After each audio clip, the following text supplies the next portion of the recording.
There are a couple of things that Olene Walker is immediately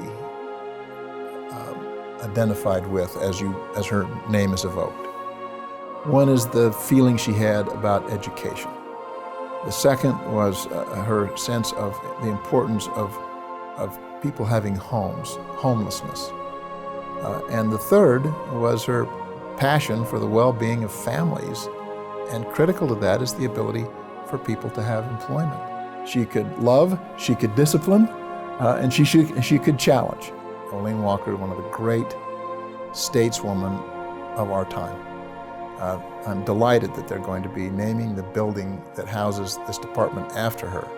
I have said for a long time, we ought to do better than that. We ought to have a statue of her at the state capitol building. I mean, the first woman governor, you can look at the list of things that she was first in doing, and she was a pace setter in this state and somebody that ought to be long remembered. And it's an appropriate and great thing that the building will be named after her. Because of her experience, she knew a lot about state government. Legislature, 8 years, lieutenant governor, 13 years before she became governor.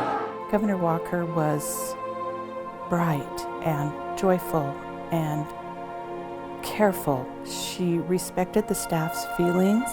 She made sure that every staff member felt valued and understood their job. When I-15 was opening, they had a small little, what they called a putt-putt car, and it was just a tiny little toy car, and they asked the governor if she would be willing to get in it, and she said, "By golly, I sure will." And she got in and drove it about a quarter of a mile across the opening and drove the car through the ribbon rather than cutting the ribbon with a pair of scissors. She was a friend to all. I think that the people in the Democratic Party, she was a Republican, thought she was their best friend.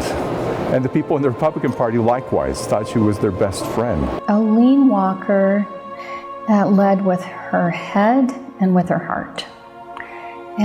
That's what differentiated her from almost any other leader around her at the time. She defined that the state could do a better job in helping people transition back into work. She had 7 kids, and she worked hard.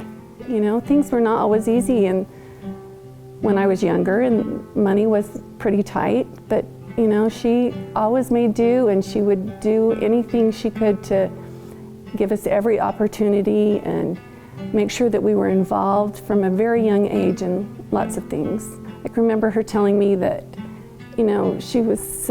she owed part of her success because it wasn't, instead of getting up in the morning and thinking, oh, I've got this, and this to do, she said, you know what, before your feet hit the ground, think of what you can do for somebody else. And you know what, she was successful every day. Workforce services is really down at in the nitty-gritty, really helping people, and that's ultimately what she cared most about, is helping people. Olene Walker was a very important influence on the creation of this department.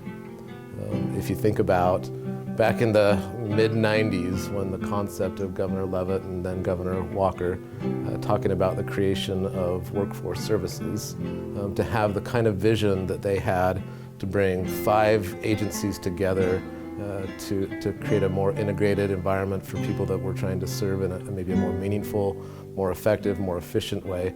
I mean, she was the leader in that. Governor Leavitt asked her to lead that effort, and she did that, and she did it well, and we wouldn't be in the place we are today after 20 years without her leadership and commitment to the work that we do. So I think we owe a great deal of gratitude to her and to her family, and it's an honor to name this building after Olene Walker. I think Olene Walker was a great example of service to many, many people, certainly myself included. I had the opportunity to work with her very closely when she was lieutenant governor. But I remember when she was a legislator. She did some really remarkably good things as a legislator. One is the fact that we are the beneficiary of a rainy day fund. And when we went through the Great Recession, we were able to navigate that and get through that challenging time in much better shape than most any other state in America, in large part because she had created a rainy day fund to help us bridge that gap from bad economics until we got back to good economics. So her leadership in the legislature, her leadership as a lieutenant governor, helping us transition to the Help America Vote Act, and then becoming governor, she's had a lifetime of service. And she's an example, not just because she's the first female governor, by the way, but because she was talented and capable and willing to serve.